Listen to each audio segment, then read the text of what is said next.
Hello साहब जी, हम गोपाल। साहब जी, अब तुरंत घर चलाई। साहब जी, अइला पे हम बताई बाप के, आप जल्दी चलाई।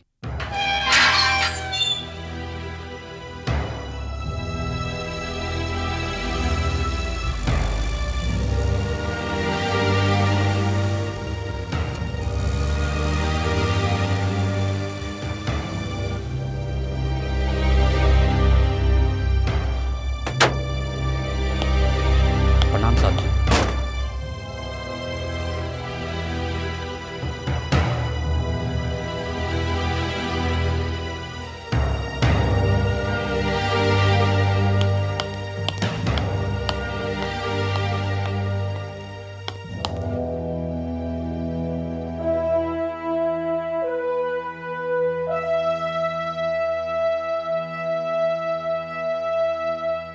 अर्चना बेटी। आई डैडी। पिताजी। जियत रहा। शेखर, आखिर का बात बा? डैडी, बंगला केकर ह? के घर ह तुहार ह? और इस शेखर के ह?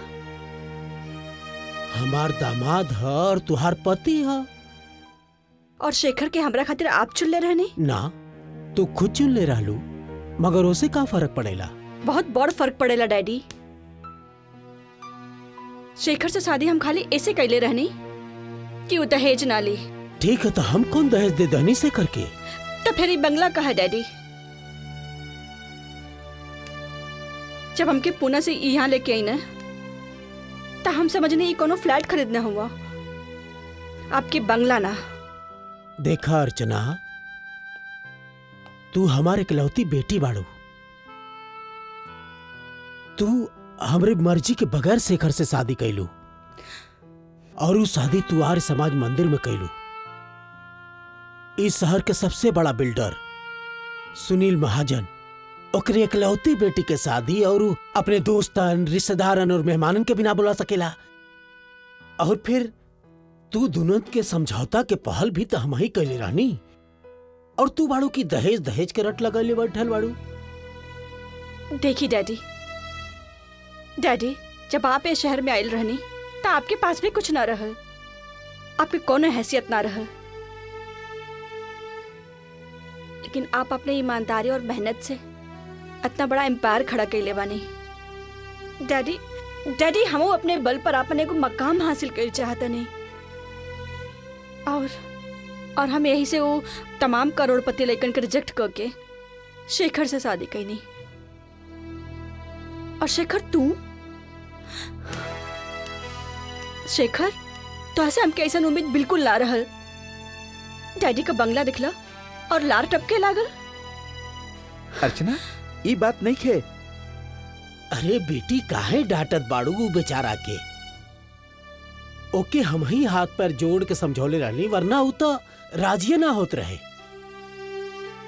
फिर भी डैडी हमने के बंगला छोड़ के जाता नहीं, हमने के ना रह पाइल जाए। हमार पति अगर हमके छोटा झोपड़ी में भी रखी तो हम बहुत खुशी से रहब। अर्चना देखा, हम फ्लैट खातिर पैसा के इंतजाम भी केले रहनी। ए बीच अगर पिताजी बंगला खातिर हमरा राजी ना केले होकतन तब अब तक हम अपन फ्लैट खरीद चुकल रहती। कोनो बात ना शेखर, हम थोड़े दिन खातिर पुणे चल जाता नहीं, तू तब तक फ्लैट का इंतजाम कर ला, और इंतजाम होखला के बाद तू हमरा के बुला लिहा, ठीक बा? और daddy, I am really sorry. वैसे भी आप अपनी बेटी के तो जाने नहीं ना। ठीक है, तो तू तय कैले ले बाड़ू कि तू यहाँ ना रहबो। जी। और तू हूँ तय कैले ले बाड़ा कि तू यही शहर में मकान खरीदबा। जी पिताजी। हम तू दोनों के बात सुन ले बानी, अब तू दोनों हमार बात सुना। हमारे एक बिल्डिंग बन के तैयार होत बा सुनील सागर, ओमे सारा फ्लैट बुक हो चुकल बा, लेकिन वहां एक फ्लैट हम अपने ऑफिस खातिर छोड़ ले बानी। अब भाई ने वहां केहू के हम पोजीशन ना दे ले बानी, थोड़ा वक्त लगी। अगर आप दोनों वो फ्लैट के कीमत दे के हमसे वो फ्लैट खरीद लें तो हमरे पे बहुत मेहरबानी हुई आपके, और आप दोनों पहला ओनर होबे जौन उ फ्लैट में जीबे। बाकी पिताजी आपके वो फ्लैट की कीमत तो कुछ 25-30 लाख होगी ना। हमरा पास तो सिर्फ 15 लाख बा, ओकरा से ज्यादा के इंतजाम हम नहीं कर सकत। तो कौनो बात ना बेटा, हम तोहके पैसा के इंतजाम बैंक लोन से करा दे, 15 साल में चुकता कर दियो। हाँ, अगर ऐसन बात ठीक रही। काहे शेखर? हाँ, हमरा कोनो प्रॉब्लम नहीं है। और डैडी, आपके बिल्डिंग में फ्लैट लिहला से हमने के ए बात का तनमिनान रही कि फ्लैट का छत हमने के सर पर ना गिरी, है ना? शुक्रिया शुक्रिया, मेहरबानी।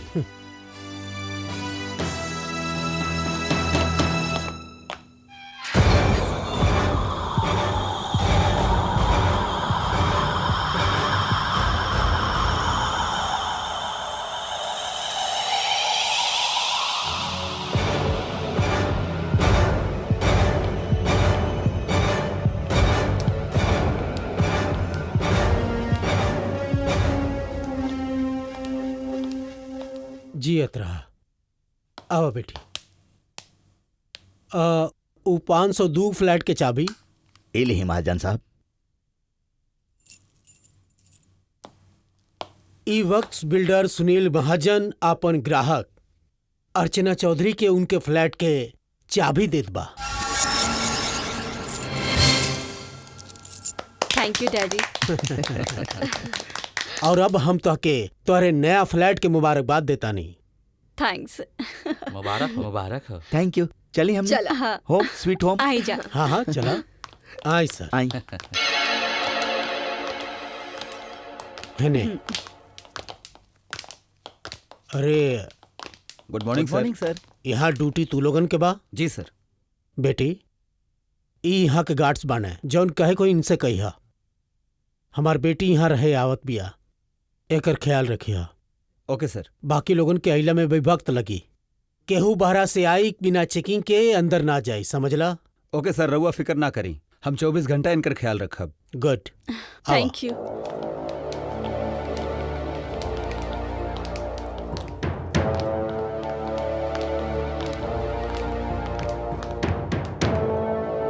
आवा। चल।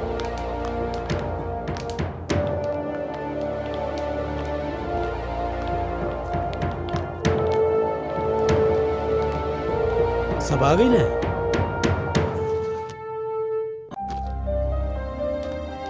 आई। वाह, it's a beautiful dad. Excellent. भाई हमरे इकलौती बेटी के घर बा तो अच्छा ही होखे के चाहिए। मुबारक हो खैर अर्चना जी। कैसन लागल? बहुत अच्छा बा। Thank you, thank you. आप लोग आई ना, बैठी प्लीज, बैठी। जी जी शुक्रिया। अब आप बताएं जी, कि शुक्रिया, काले चलिए। चाय या ठंडा? भाई बेटी हम तो बस चाय ले। हम अबे लेके आओ तनी। बेटी देखा, आज नहीं तो कल पूजा पाठ जरूर करवा लिया। आदमी जब कहीं नया जगह पे जाला तो ओके थोड़ा धर्म के काम जरूर कर लेवे के चाहिए।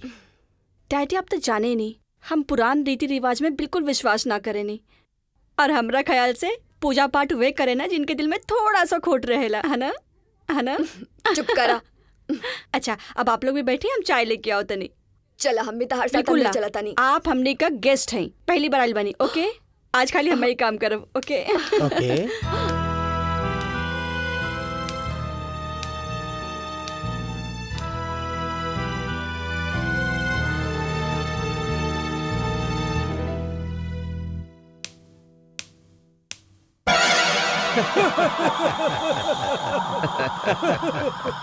हाँ जी, बस ऐसे ही बा। ये हमारे इकलौती बेटी, नया जमाना के नया रोशनी। अरे महाजन साहब, अर्चना बेटी ठीक है कहेले, ये पूजा पाठ मन के तसल्ली खातिर होला।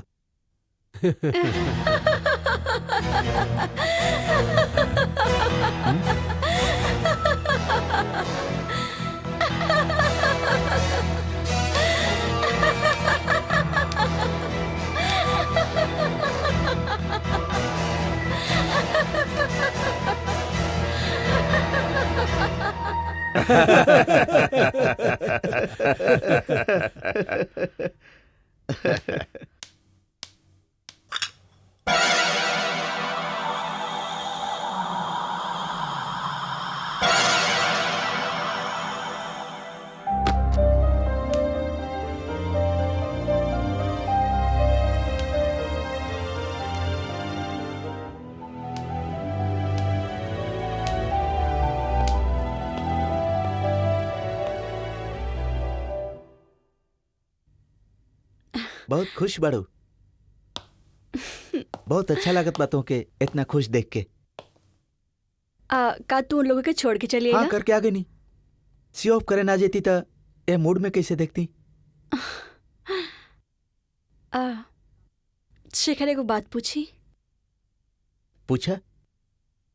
तो के कबो हमरे पे गुस्सा ना आवेला? हमरा व्यवहार पर, ई हमारा अड़ियल रवैया, ई सारी जिद, तू कबो रिएक्ट ना करेला? दरअसल सच पूछा था सच पूछी तो ना। काहे कि जब तू अड़ेलू जिद करेलू तब तू अपन उसूल खातिर अड़ेलू। तुहार जिद के पीछे तुहार खुददारी होखेला, तुहार स्वाभिमान होखेला। हाँ शेखर, तू ही बतावा, दूसरा के सहारे जियल या फिर दूसरे के दिहल पे जियल कोनो जियल होला? पता बा, अब हम भगवान से खाली यह प्रार्थना करेनी कि हमार हाथ हमेशा ऊपर रहे, नीचे ना। यही से तो हम तुहसे शादी कई दी। तारा में लालच बिल्कुल भी ना बा। मेहनत कैले के एगो जज्बा बा, सेल्फ डिग्निटी बा। हाँ ना? हाँ ठीक बा। अच्छा अच्छा बाबा।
अरे ये कैसा आवाज बा? शीशा टूटे के लगा था। क्या बा?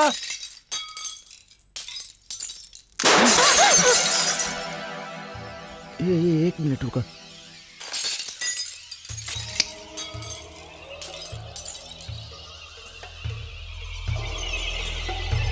आओ। के बा?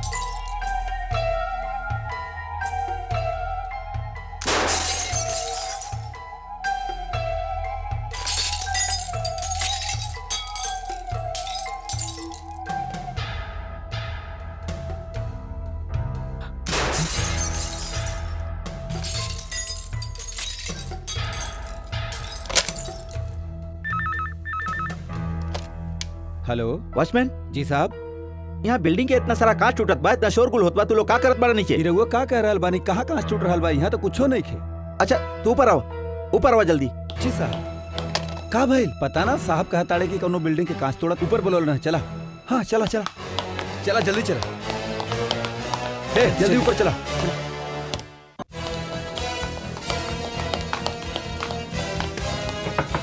साहब साहब का भइल साहब? हमनी के इतना जोर जोर से बिल्डिंग के शीशा टूटे के आवाज आवत बा, तू लोग बहरा हो गेल, बड़ सुनाई नहीं देत। मगर साहब हमनी के कोनो आवाज सुनाई ना देलस। ला हमके लगल ई सामने वाला फ्लैट से आवाज आ रहल बा, जरा अच्छा? खोलिए के। चला।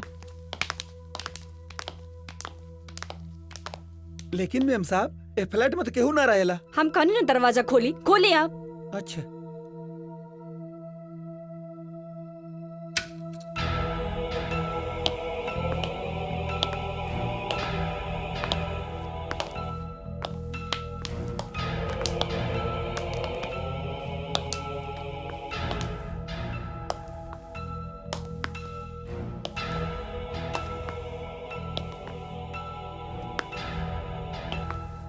पर शेखर, यहाँ तो कोनो भी कांच टूटल नहीं खे। हाँ बाकी आवाज तो एजे से आयल रहे।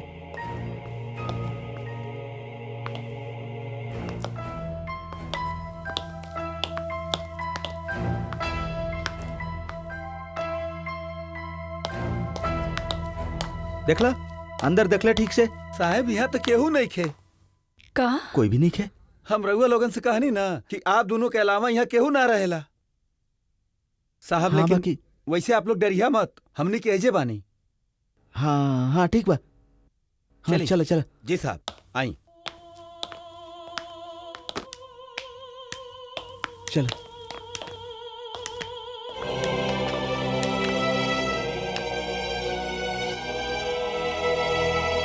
अर्चना, अर्चना हम लेट हो रहल बनी ऑफिस खातिर। आवत है नी। शाबाश।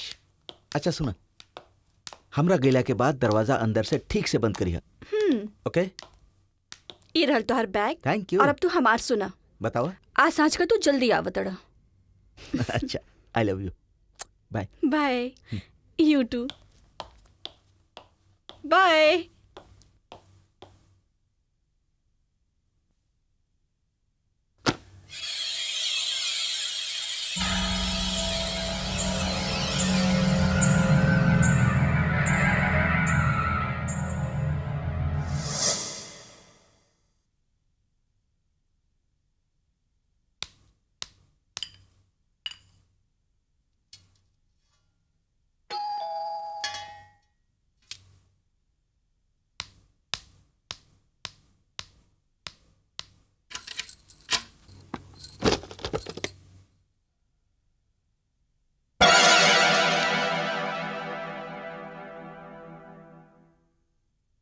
के हा?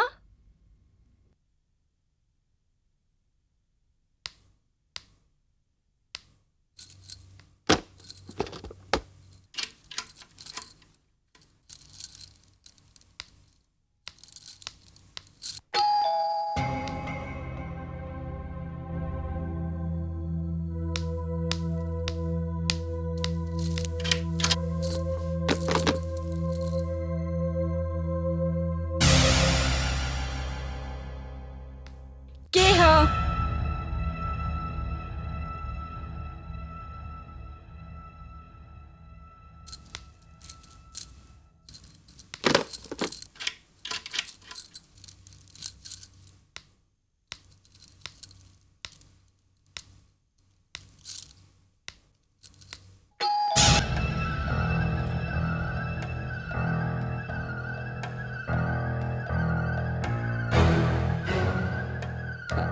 के हा? के हा?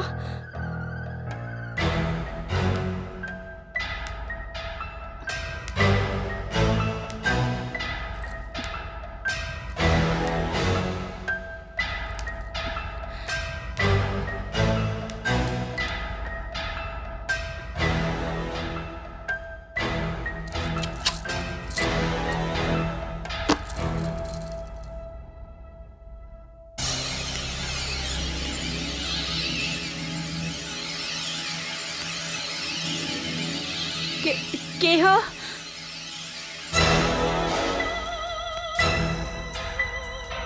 के हा?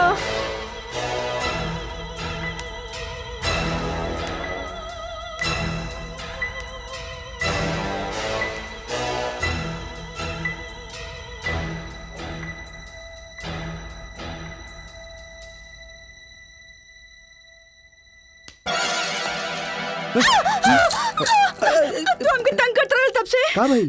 तू तो हमार जान ही ले लेला। ओ आई एम सो सॉरी, लेकिन तंग कहाँ? हम तो बिल्कुल ना बेल बजौनी, कसम से। का कहा तड़ा तू? ता तका का भाई? ना अर्चना कुछ ना। आर यू श्योर? हाँ अच्छा हमरा बहुत भूख लागल बा। हाँ चला। चलो।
शेखर शेखर हम्म?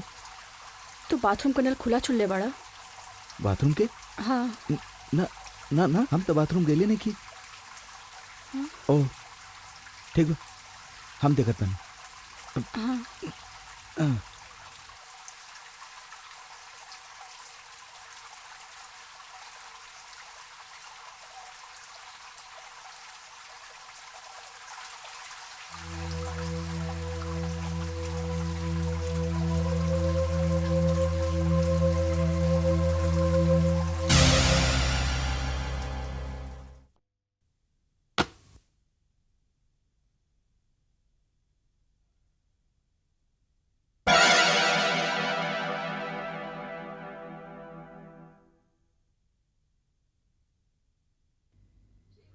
शेखर शेखर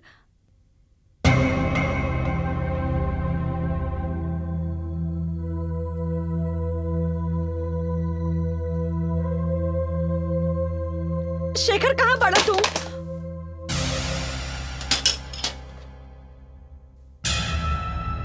शेखर शेखर कहाँ ओह गॉड, तू हमार जान ही ले लेबा। का भइल? कौन और नल वल खुला ना रहे।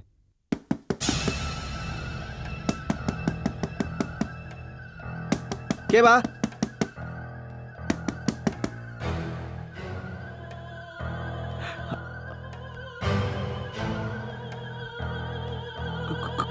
के बा?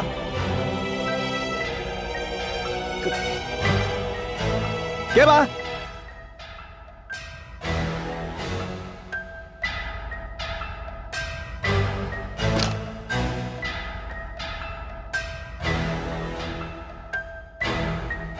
अरे यहाँ पे केहू भी नहीं खे।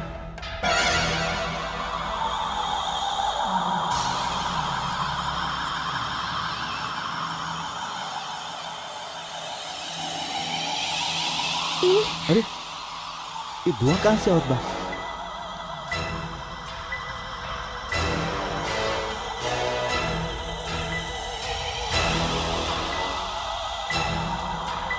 क्यों बचावा?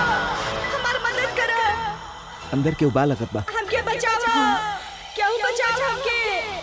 हमार मदद करो। क्यों बचाला हमके? हमार मदद करो क्यों? आप हमार क्यों सकले मदद अंदर? करो। बचावा। तू यहाँ रुको, बचावा हम क्यों? वॉचमैन के लेके आवत बानी। हमार मदद करो।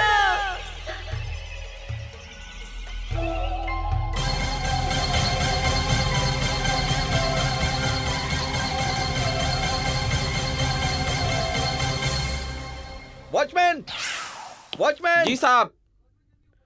वॉचमैन जल्दी ऊपर आवा, आया जल्दी साहब। आवा।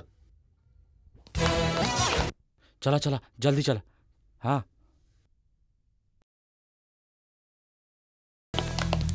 का भेल साहब? ये देखा,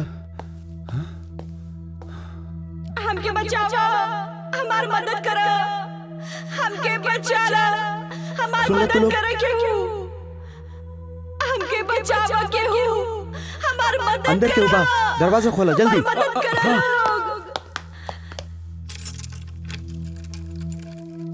संभाल के।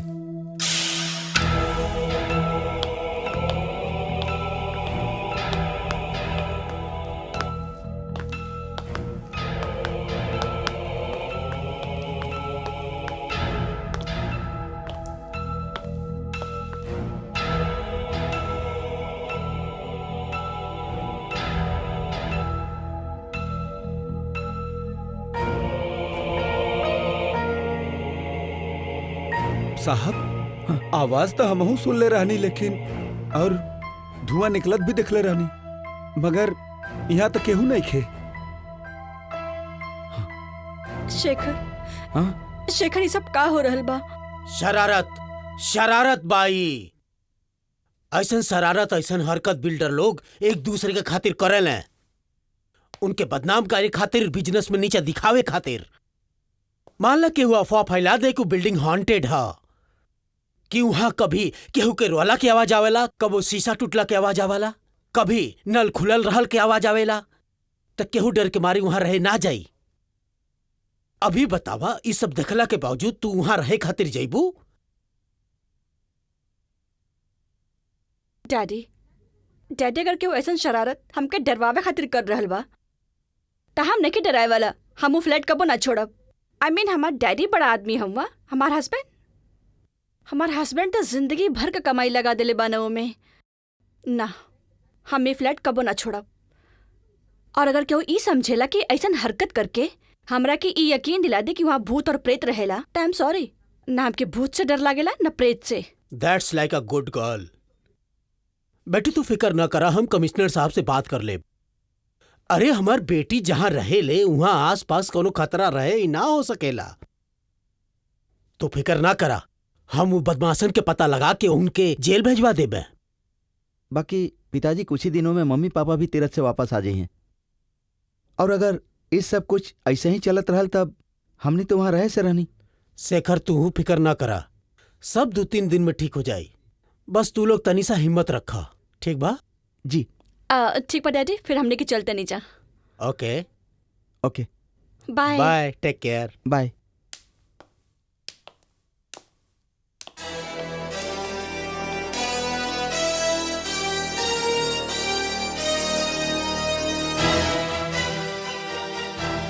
सर आप कहाँ जा रहल बानी? मीटिंग चल रहल बा सर। अरे अरे साहब, आप कहाँ जाता नहीं? अरे महाजन साहब, महाजन साहब। अबे ते इतना ऊंचापन पे उतर आई बे, हम कबो सोचले न रहनी। हमार नाव सुनील महाजन बा, हम तोरा के दुनिया से उठा देब, समझ ले। महाजन साहब, लेकिन हम कहीं नहीं का। सुनील सागर में तोर गुंडा वहाँ हमार रहे वाली बेटी और दामाद के परेशान कर बाड़े। भगवान की कसम खाता नहीं महाजन साहब, एमे हमार कोनो हाथ नहीं के, हमार कोनो हाथ नहीं के। एक बात कान खोल के सुन ले, अगर तोर हाथ भइल तो हाथ ना रही, समझ ले।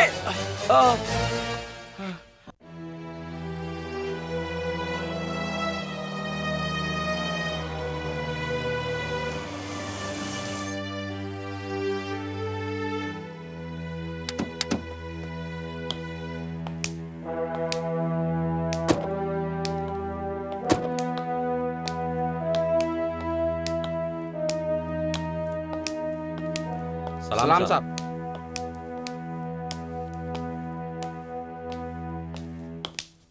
अरे लिफ्टमैन कहाँ बा? चल जाओ।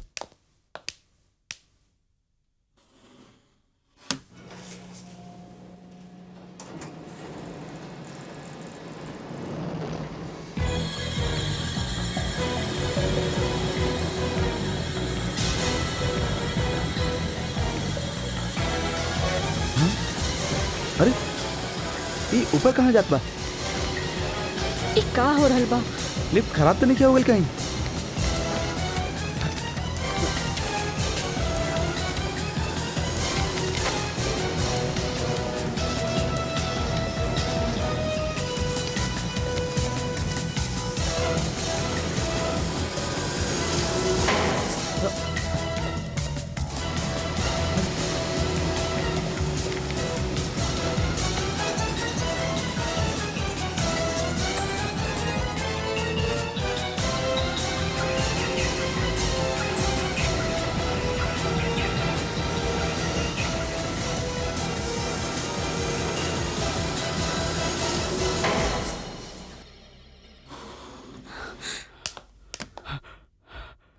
शेखर, ई का हो रहल बा?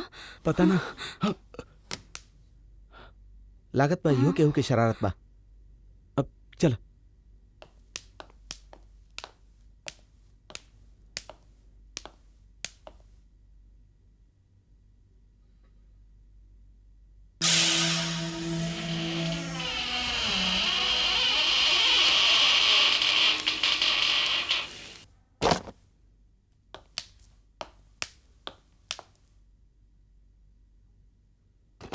ये सब का हो रहल बा?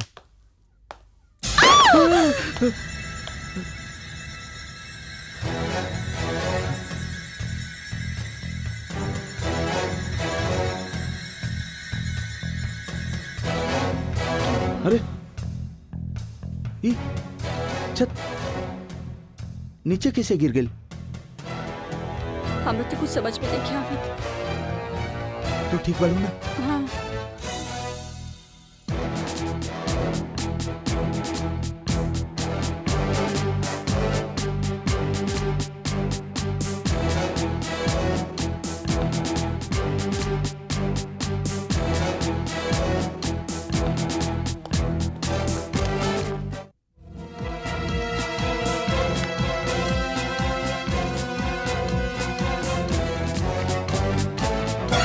Oh my God. अर्चना बेटी, कुछ तू लोगन के तना भइल ना? ना पिताजी, दरवाजा खोल के हमने आवत ही रानी की ई छत ऊपर से गिर गई। थैंक गॉड कुछ ना भइल तू लोगन के। का कहीं आप हैं सुनील महाजन के आर्किटेक्ट और आप हैं इंजीनियर और हम बिल्डर, और ये नई बिल्डिंग बनल बा। अब ये बिल्डिंग बन के तैयार भइल रहल और अब तक केहू रहे ना आयल बा और ये हाल बा। अगर हमरे बेटी और दामाद के कुछ हो जात तो के जिम्मेदार रहत? आप कि हम? कैसन कंस्ट्रक्शन बाई, इतना मिलावट की पूरा छता नीचे गिर गई। कल बिल्डिंग ढही जाई। ना सर, आप ध्यान से देखी सर। सर एमे कोनो मिलावट नहीं खे और ना ही कंस्ट्रक्शन के कोनो डिफेक्ट था। सर आप ध्यान से देखी, ऐसा लागत कि कोनो ये पोर्शन के काट के नीचे गिरा दिहल बा।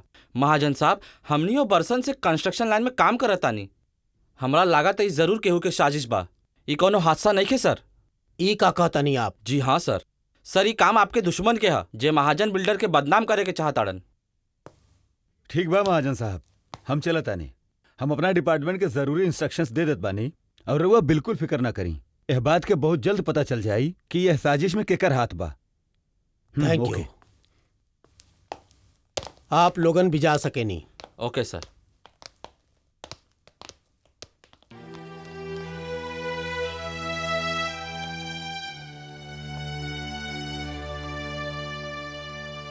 बेटी अर्चना, फिलहाल तू एक काम करा कि तू वही बंगला में शिफ्ट हो जा।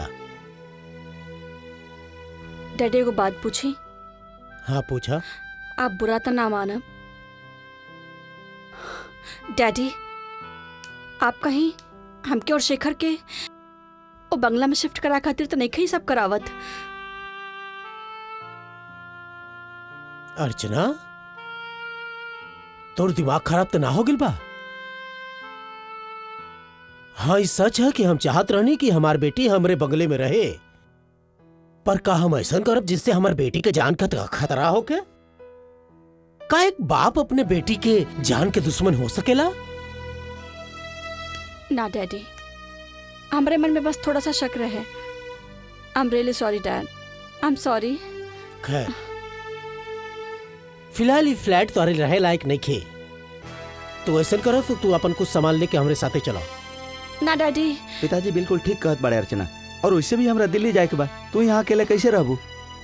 ना शेखर, हम अपन घर छोड़ के कहीं ना जाए। अरे अर्चना, ये बच्चन जैसन बातें मत करा। डैडी हम कह रहल बानी ना। अब कुछ ना सुनब। शेखर, तू अपन सामान ले लो। चला हमारे साथे आवा। जी।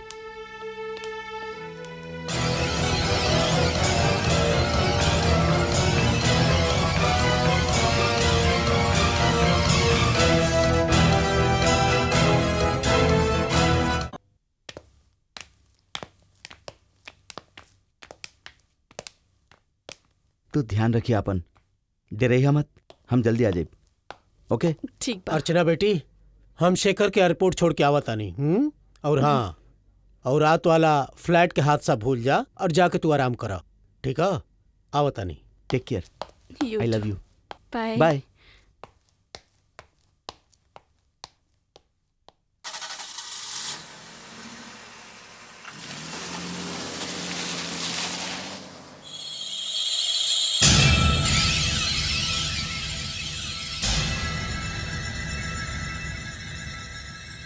का अर्चना, तुहार आपन घर हो के तो अपने पिता के घर में तू कौने पास से डेरा तड़ू? कौने डर से तू यहाँ आ गई लू? ना तो के एक घर में ना ओ घर में रह के चाहे ना, हम यहाँ ना रह, हम अपने घर जाए।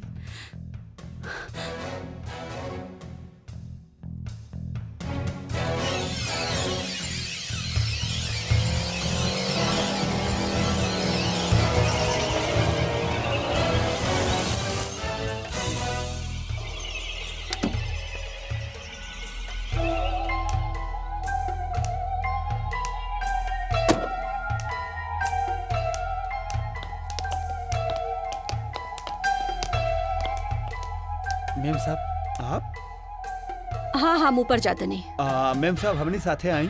ना हम अकेले जाए, ठीक बा?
के भाई यहाँ, के भाई यहाँ पे?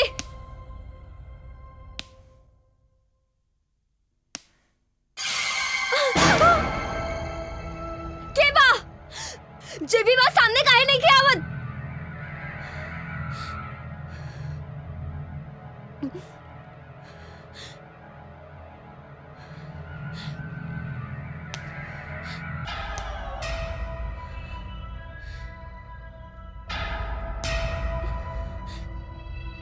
केबा,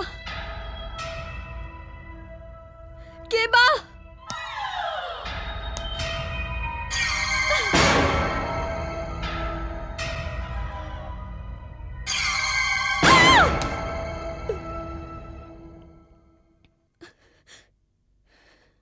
केबा,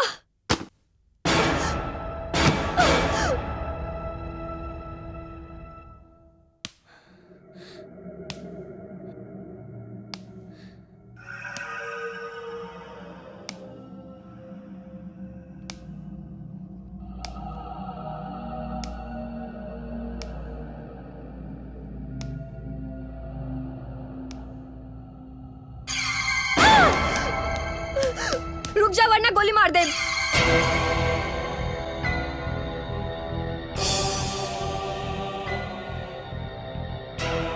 के बारू तू, के बारू तू, के भेजला तोरा के? तू एगो औरत हो के इतना घिनौना हरकत करत आरू? अरे औरत तो जिंदगी देतारी जिंदगी, और तू बारू के जिंदगी लेवे के चाहे लू। और वैसे भी तू का समझेलू? तहार ये सब हरकतन से हम ही घर छोड़ के भाग जाए? ना, हम ये घर कबू ना छोड़ब, समझ लो तू। ये हमार घर बा, ये फ्लैट तक का। अगर ये बिल्डिंग भी गिर जाए ना, फिर भी हम यहाँ से ना जाए। ये हमार घर बा, हमार घर। नहीं, ई हमार घर बा। ई जगह के छोड़ के हम ना जाए, हम ना जाए। ई बिल्डिंग जे जगह पर खड़ा बा, जे जगह पर तू खड़ा बा, ई पूरा बिल्डिंग इंसान के लाश पर खड़ा बा। का ई का कहा ताड़ू तू? हम सच कहता नहीं। मगर तू के बाड़ू? इंद्राणी, इंद्राणी दत्त। इंद्राणी दत्त? लेकिन तहार इस तरह यहाँ आवे की वजह का बा? हम के बा और यहाँ काय खातिर आइल बा, ई सब जाने खातिर तो के हमार पूरा कहानी सुने के पड़ी। कहानी का एगो सच्चाई, एगो हकीकत। हम एगो जर्नलिस्ट बानी। ए, चल बाहर निकाल, चल आप, चल। तो लोगन के आज शाम तक का टाइम दिले रानी बस्ती खाली करे खातिर, मगर बहुत चर्बी चढ़ गई बा तू लोगन के। अरे हमने तो वैसे ही किस्मत के मारल, रोटी खातिर मोहताज बानी। फुटपाथ के किनारे दुकान लगावे नहीं था, म्युनिसिपालिटी वाले उठा के फेंक देवेले। दलदल भरा गटर के साफ करके झोपड़ा बनावे नहीं, तो रउआ लोग आ जाले। अच्छा, तो अब भाषण देवे लगले? ना ना नेता बनताड़े? हाँ ना। एक एक के मार के निकाला इनकरा के और सारी बस्ती के आग लगा दो। चल निकाल, निकाल। आग लगा दो अपनी बस्ती के।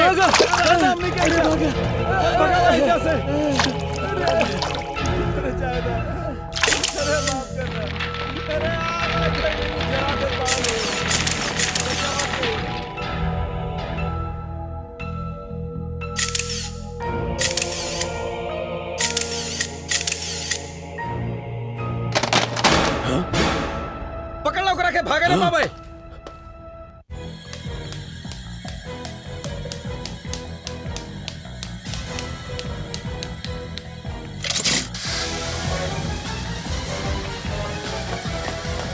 हाय, रुक।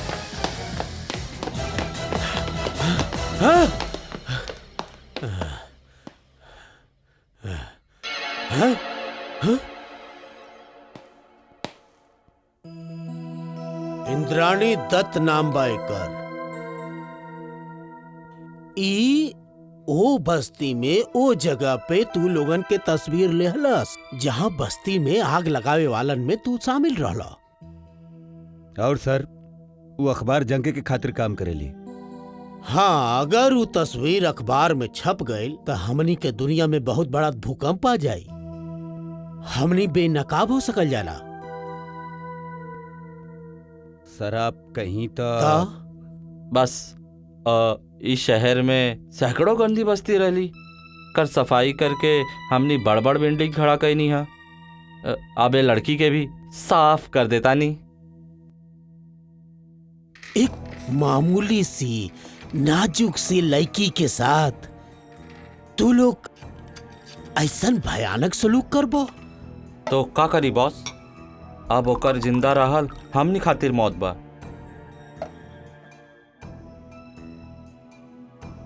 हमनी लोहे के हथौड़ा इस्तेमाल कैला से पहले सोना के हथौड़ी इस्तेमाल कल चाहतानी। सोने में बहुत ताकत होला, ओकर चमक से अच्छा लोगन के आंखें चौधिया जाले। बस तू इतना करो कि ओसे हमार मुलाकात के बंदोबस्त करवा दो।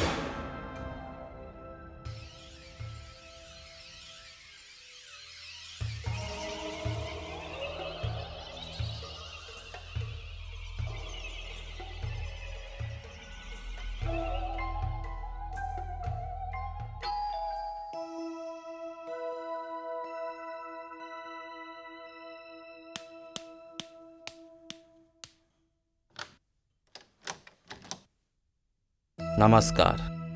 यस। कहीं हम रउरा साथे एगो मीटिंग करल चाहता नहीं। कुछ अर्जेंट और इम्पोर्टेंट बात करे के बा। ई ली। ई का बा? ई ऊ कार के चाबी ह जे बाहर खड़ल बिया। हमार बॉस आपके गिफ्ट देले बा। हम राउर बॉस से जरूर मिलब, लेकिन हमरा के एकर कोनो जरूरत ना बा। हमरा पास हमार बाइक बा। फिर भी गिफ्ट बा। I am sorry. हमनी आपके इंतजार करब, आप तैयार हो जाएं। Thank you.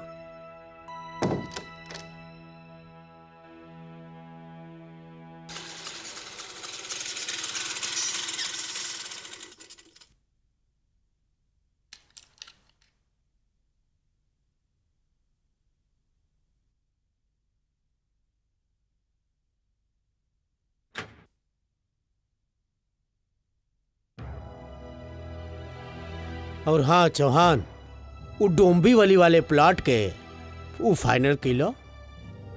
और इंद्राणी जी आ गईली।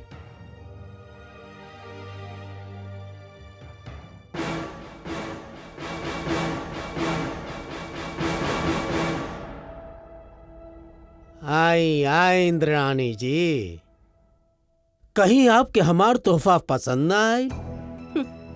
भ्रष्टाचार रिश्वत के रउआ तोहफा कहा था नहीं? अरे भाई, आपके साथ कैसन भ्रष्टाचार? हम तो आपके मदद करे के कोशिश कैली।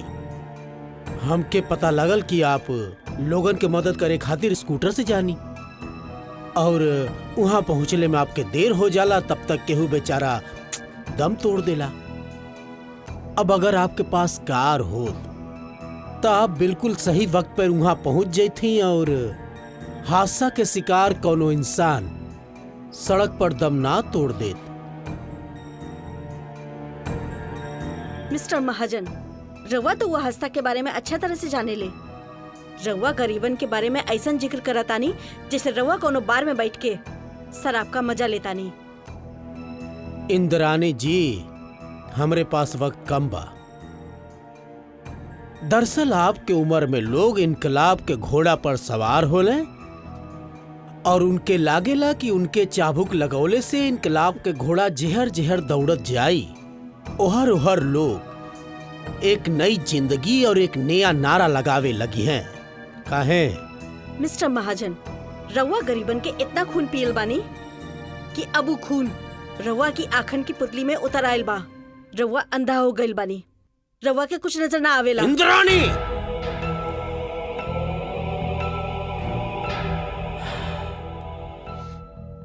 देखा इंद्राणी, ई भक्त जौना पेशकश खातिर तोहरा के बुलौले बानी, उ तोहर जिंदगी बदल सकेला। हम एक अखबार शुरू करतानी और अब चाहतानी कि वो अखबार के एडिटर के जगह तू संभाला। और जाहिर से बात है कि हमरे अखबार के एक एडिटर शानदार बंगला में रही, और ई रहल उ बंगला के पेपर्स। और जाहिर सी बात है कि बंगला में रहे खातिर तुहके अपन फितरत बदले के पड़ी, और ओकरे खातिर ई छोटा सा रकम।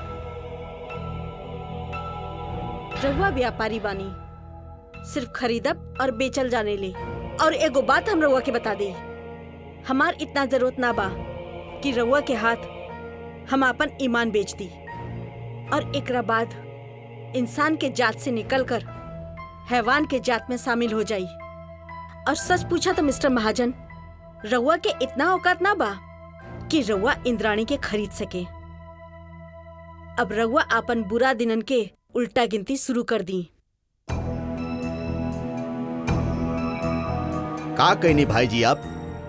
हम तो कहत रहनी कि एगो छोटा सा रोड एक्सीडेंट ही चींटी के मतल सकत बा। ऐसन बात बा? तू लोगन के गुस्सा बहुत जल्दी आ जाला और हमरा के गुस्सा आइबे ना करेला। हमके एकर अंजाम मालूम बा। ई जौना आग से खेलत या उ खुदे ओहमे जल के भस्म हो जाई। और कल के अखबार में जे हमनी के नाम होई, रउआ के नाम होई, हमनी बिल्डिंग के रिपोर्ट होई, ओकर का होई? कल के दिखले बा चौहान।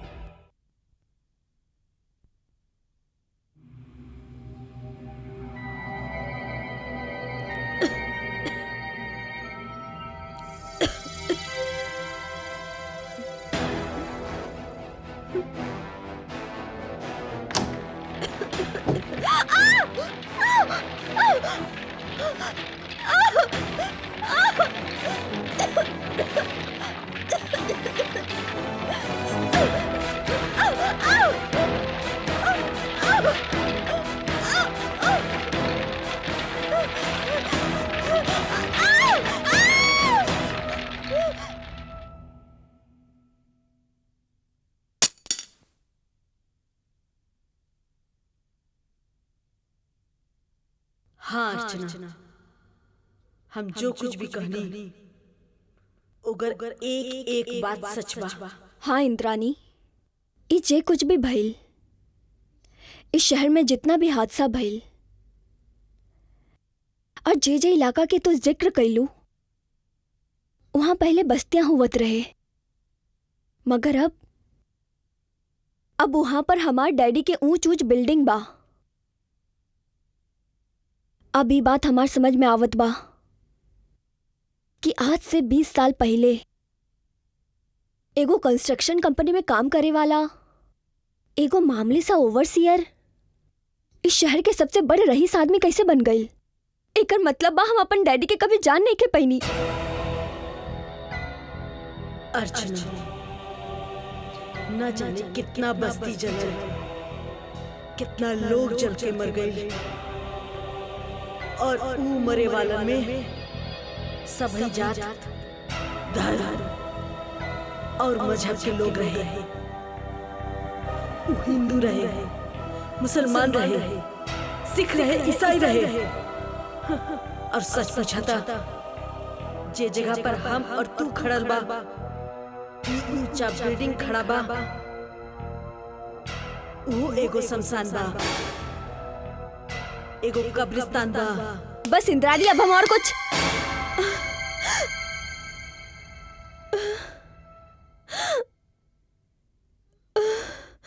तू सही समझता रू। हम इंद्राणी ना, इंद्राणी के आत्मा बानी।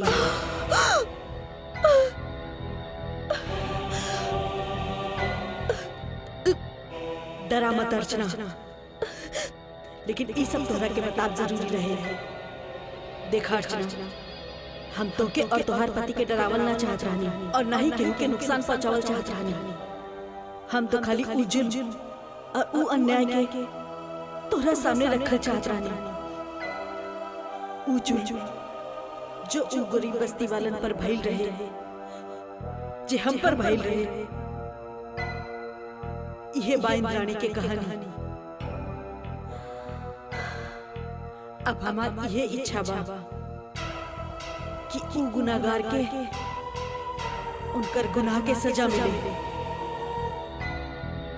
तभी हमार आत्मा के शांति मिली, तभी हम मुक्ति पा सकब। हाँ इंद्रानी, तोहरा के मुक्ति जरूर मिली और वो गुनहगारों के सजा दिलावे में हम तहार मदद करब। अफसोस तो ई बात के रही कि हम एगो कातिल की बेटी हई, एगो खूनी की बेटी।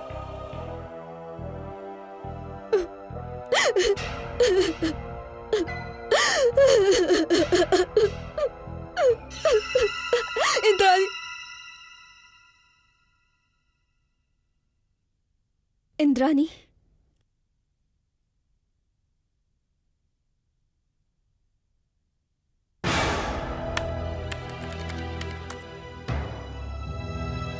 अरे अर्चना, तू का बात बा बेटी? डैडी, हमार फ्लैट में जे कुछ भी हो रहल बा ओकर पता चल गइल बा। कहा? हाँ डैडी, रवा ठीक कहत रही कि ई सब केहू के शरारत बा और ई सब शरारत के पीछे केहू लड़की के हाथ बा। ही तू का कहता रू? हम सच कहतानी डैडी। पर उ लड़की हवे के? उ लड़की के दिल में रवा खातिर सख्त नफरत बा और जब वो रवा खिलाफ बोले लागली तो हमार लड़ाई हो गई ओकरा से। इनफैक्ट रवा भी अपन खिलाफ लगाए इल्जाम सुनब ना त दंग रह जाए, राउर पैर के नीचे से जमीन खिसक जाई। पर अर्चना बेटी, आखिर उ लड़की है की? इंद्रानी इंद्रानी दत्त नाम बा ओकर।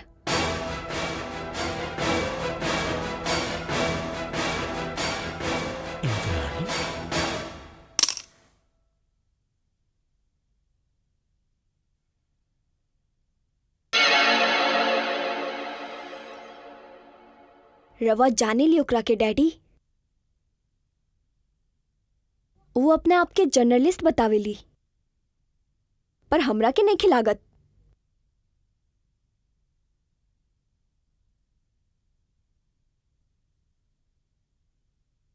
काहे? का भइल डैडी रवा के? रवा ई तरह से चुप काहे हो गई नी? ना, ऐसन बात ना है बेटा। दरअसल कंस्ट्रक्शन बिजनेस में राइवली बहुत ज्यादा बा और एक बिल्डर दूसरे बिल्डर के दुश्मन होला। पर ये तो गलत बात बा ना डैडी। पता बा रवा पर लगाई गई सारे इल्जाम इतना संगीन बा कि हम वो सब पे विश्वास कईनी तो शायद राव चेहरा भी ना देखब जिंदगी भर। बेटी बकवास करे ले उ लड़की। लगाता हमरे कोनो दुश्मन बिल्डर के एजेंट बिया। तू ओकरा के हमरे सामने लेके आवा। आई ट्राई डैडी, पर पता ना वो आई कि ना आई। ना बेटी, अब जैसन होके तू हमरे सामने होके लेके आवा। हाँ डैडी, अब तो हम भी ओकरा के राउर सामने जरूर लाइब। काहे कि अब हम भी सच के चेहरा देखे चाहे नहीं। एनीवे डैडी, अब हम चला तानी। ओके ओके बाय।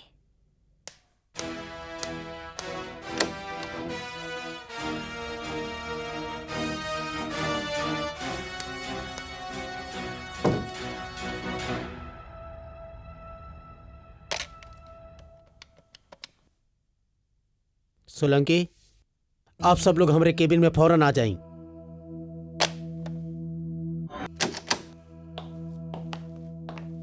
का भइल महाजन साहब? आखिर बात का बा? का भइल? जेल के सलाह के पीछे हमने जायल जाई तब पता चली कि का भइल। अरे मगर कुछ पता तो चला कि का भइल ह? इंद्राणी जिंदा भी है। का? इंद्रानी इंद्रानी जिंदा बा? ये कैसे हो सकेला? ओकर राख तक कब के मकान के राख के साथ मिलके हवा में बिखर गईल। हमनी के सामने जल के मरल है वो। रघुआ कहता नहीं वो जिंदा बा? हम ना कहता नहीं, अर्चना कह के गईली है। हाँ? हम इंद्राणी के ख्वाब ना देखले बानी। यकीन तो नहीं के हो, लेकिन हो सकेला वो कोनो तरह मकान से बच निकले में कामयाब हो गई हो। लेकिन एकर पता कैसे चली? ये अब हम कुछ ना जानती, ये अब आप लोगन के जिम्मेदारी बा, समझ ली? ठीक बा महाजन साहब, अगर रउआ इजाजत दी तो हमनी अर्चना बेटी पर नजर रखब। वो ओकरा से मिले के जरूर कोशिश करी, तब हमनी उसे निपट लेब। ठीक, हमरा के कोनो एतराज नहीं है, लेकिन एक बात के ध्यान रखल जाई कि अर्चना के एक खबर ना होए के चाहे।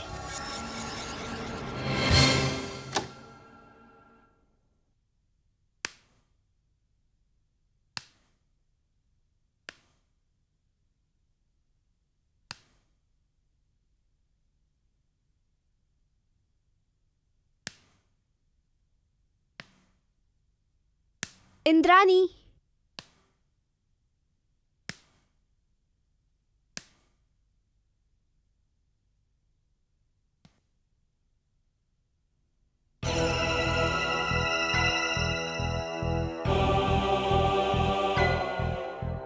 आओ अर्चना, का बात बा? इंद्रानी हम खेल शुरू कर देनी। अच्छी तरह से हमार डैडी के चेहरा के रंग उतरल। हमरा के यकीन हो गई बा कि वो कातिल बा। एनीवे, वो तोहरा से मिले के चाहेले। हमसे? हाँ इंद्रानी। अर्चना, अब तो तोहर पापा उ 4 साथियन के ई बात कहे हुई है। उहे 4 साथी जे उ अपराध में तोहर पापा के साथ रहे। हमार जिंदा रहे की खबर सुन के उनकर रातन के नींद हराम हो गई हुई और ऊ हमार तलाश में हुई है। अर्चना, तोरा के एक बार और हमार मदद करे की पड़ी। इंद्रानी एक बार तक का हम तहार तब तक मदद करब जब तक वो लोगन के सजा ना मिल जाई, और हम वैसा नहीं करब जैसन तू चाहबो।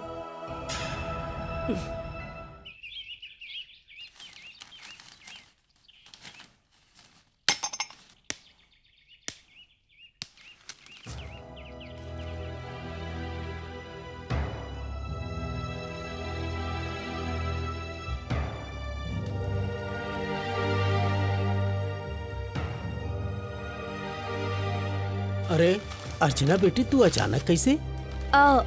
ओ हमरा के कुछ खास बात करे के रहे। अच्छा, का खास बात? इंद्रानी इंद्रानी तोहरा के मिलल? नहीं डैडी, इंद्रानी हमरा के मिलल ना रहे। वो हमरा के फोन कैले रहे और आज रात हम ओकरा के खाना पे बुलावतानी। हाँ डैडी, वो आ रहल बा और हम चाहतानी कि आप भी आई आज। हम बेटी? काहे? रवा तो कहले रहनी कि हम ओकरा के राउर सामने लेके आई, हाँ ना? हाँ कहले तो रहली हम। तो वो बस आ रहल बा। हमर ख्याल बा डैडी रवा तो आई ही हो सके तो अपन साथ साथ Solanki uncle, Chauhan uncle, Daulat Ram uncle और मलिक अंकल के साथ लेके आई। ना ना बेटी, उनकर का जरूरत बा? वो का बाना डैडी, गृह प्रवेश वाला दिन हम उनका के कुछ खिला पिलाना पैनी ता उनका के हमरा से कुछ शिकायत भी होई। सोचने यही बहाने उनका शिकायत भी दूर कर दी। काहे? वैसे अगर रवा कहीं ता हम उनका के खुद इनवाइट कर दी। ना ना ना, हम उनसे कह देब। रवा उनका से कहब ना, रवा उनका के अपने साथ लेके आई, ठीक बा? ठीक बा, हम ले आए उनके। Thanks daddy. अब हम चला तानी, आखिर रात के तैयारी भी तो करे के बा। बाय।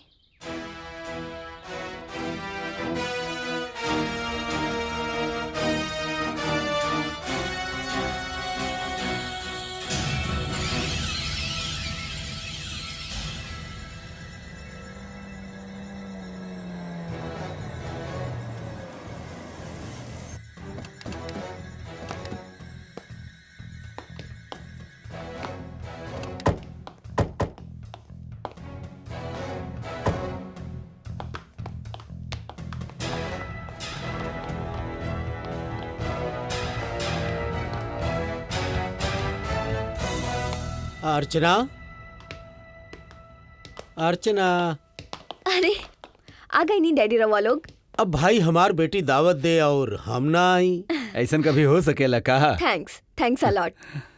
चली? कहाँ? डाइनिंग हॉल में। डाइनिंग हॉल में? अरे भाई तुहार ई फ्लैट बा? ई फ्लैट था हमार बाही डैडी, पर ई बिल्डिंग था हमार डैडी के बाना, ताका हम ई बिल्डिंग के कोई दूसरा फ्लैट ना यूज कर सके नी।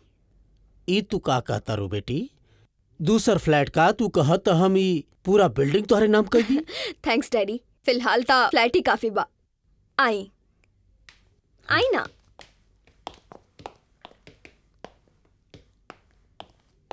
आई डैडी।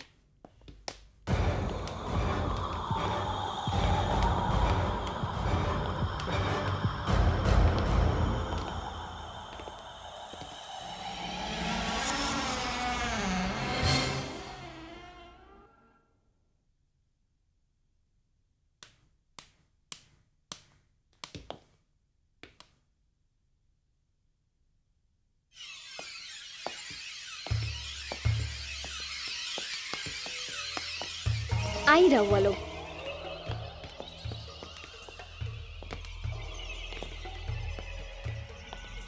वाओ, का इंतजाम के लिए बाड़ू? पसंद आइल रहुआ लोग के? पसंद तो बहुत आ गइल बा बेटी, लेकिन ऐसा लागता कि जैसे कोनो तिलस्मी दुनिया में पहुंच गइल बानी। बेटी उ तुहार इंद्रानी? डैडी दावत के खास मेहमान ता इंद्रानी ही बा। इनफैक्ट ओकर बिना त ई दावत ही अधूरा बा। रवा लोग बैठे ना।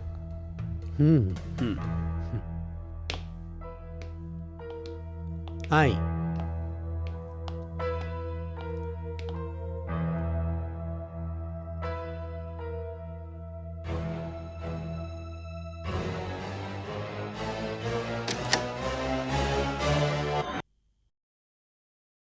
देखा, इंद्राणी के अइला पर तू लोगन के अपने ऊपर काबू रखिया।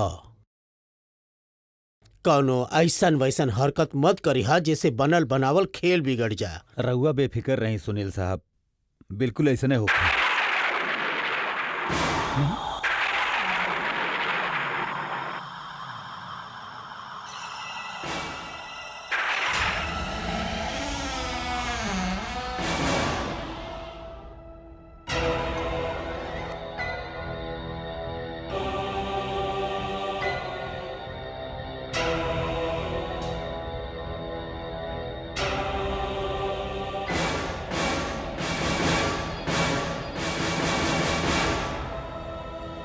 Hello everybody.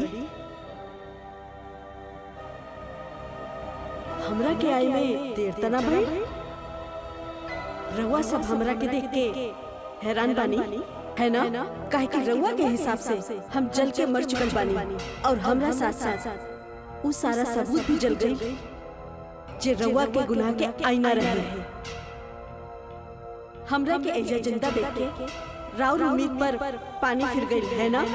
ना इंद्राणी, ना। हमनी के उम्मीद पे पानी ना फिरल बा, बल्कि हमनी के एक मौका मिल गइल बा उ काम के पूरा करे खातिर जौन अधूरा रह गइल रहे। तोहरे मौत से हमनी चैन के नींद सुतत रहली जा, तोहरा जिंदा रहला से तू लोगन की नींद हराम हो गई बा, है ना? काहे कि तोहर अपराध और गुनाह के बारे में सिर्फ हम जाने ली और उस सारा सबूत हमरा पास मौजूद बा कि कैसे तू लोग उ बस्ती के आग लगा के उ बेबस, लाचार और मजबूर गरीबन के जिंदा जला देला। कैसे तू लोग उ बस्तियन के उजाड़ के अपन ऊंचा बिल्डिंग बना लेला। तू लोग तो हमार घर में भी आग लगावे रहे ना? मगर तू बच गइलू। बड़ी खुशनसीब रहलू तू उ रात, मगर आज तोहार बदनसीबी यहाँ लेके आयल बा। नहीं, बदनसीबी ना, तोहार बेटी अर्चना। इंद्राणी, तोहार ई चाल कामयाब ना हो सकेला, काहे कि अब तोहरा के और जिए के मौका ना दिहल जाई जा।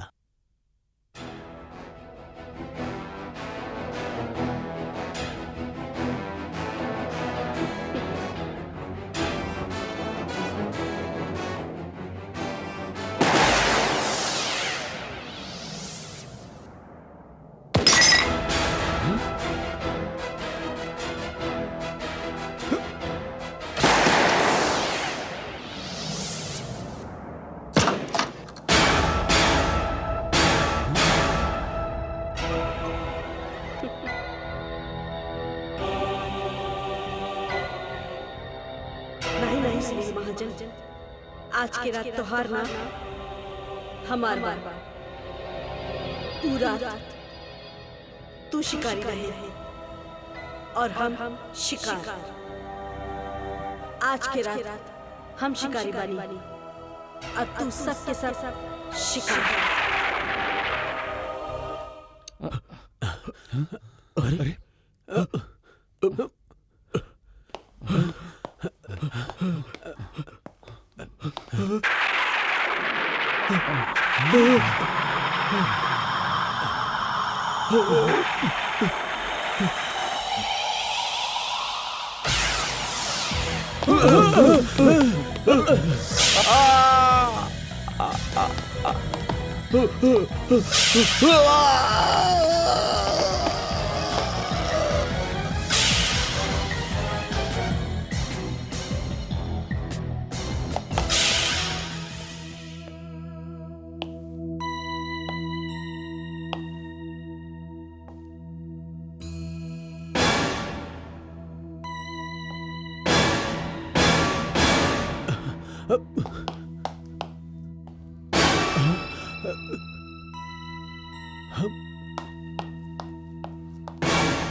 ये आग में जलावे रहे ना हमरा के और उन गरीबन के। कितना चीखल रहे, कितना चिल्लाए रहे, कितना तकलीफ भइल रहे उन लोगन के। जल के मरे में दूसर के जिंदा जलावे वाले अब देखा जल के मरे में कितना तकलीफ होवेला।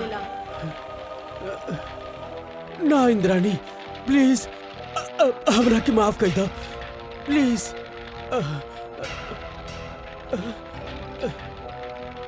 इंद्राणी ना, प्लीज।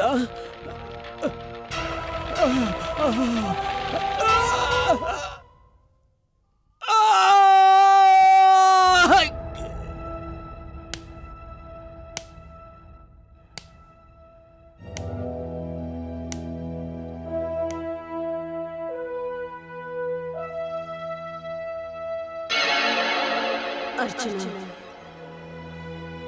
हमके तोहर पापा के दर्दनाक मौत के बड़ा अफसोस बा। नाही इंद्राणी, वो हमार पिता ना, एक हत्यारा रहल। तहार हत्यारा, मासूम लोगन के हत्यारा।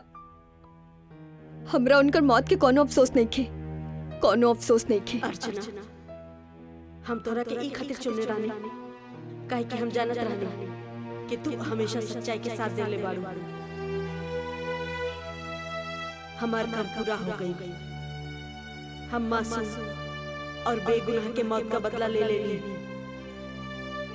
हम जानता नहीं, लेकिन ई मिशन पूरा ना भइल बा अर्चना। अभी भी सुनील महाजन जैसे लोग ई शहर में मौजूद बा। हाँ इंद्राणी, हम तोहरा से वादा करतानी कि हम तहारी मिशन के जरूर पूरा करब। I promise you.